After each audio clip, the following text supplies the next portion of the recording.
नमस्कार. आज आपण 20व्या श्लोकाचा अर्थ जाणून घेणार आहोत. श्लोक 20. द्यावा पृथिव्योरिदमन्तरं हि व्याप्तं त्वयैकेन दिशश्च सर्वाः दृष्ट्वाद्भूतं रूपमुग्रं तवेदं लोकत्रयं प्रव्यथितं महात्मन्.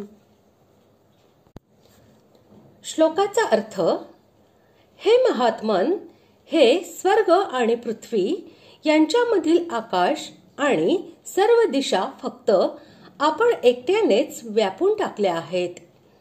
आपले हे अलौकिक आणि भयंकर रूप पाहून तिन्ही लोक अत्यंत भयभीत झाले आहेत.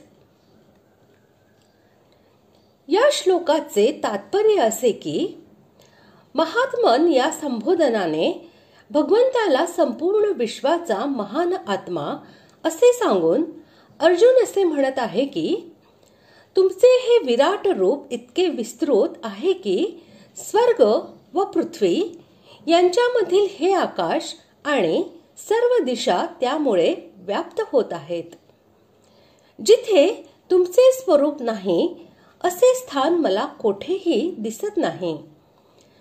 तुमचे हे अद्भुत व अत्यंत उग्र रूप इतके भयानक आहे की स्वर्ग, मर्त्य आणि अंतरिक्ष या तिन्ही लोकातील जीव हे रूप पाहून भयाने अत्यंत त्रस्त व पीडित होत आहेत असे मला दिसत आहे. त्यांची दशा अत्यंत शोचनीय झालेली आहे. अशा प्रकारे आज आपण 20व्या श्लोकाचा अर्थ जाणून घेतला. पुढील भागात आपण 21व्या श्लोकाचा अर्थ जाणून घेणार आहोत. धन्यवाद.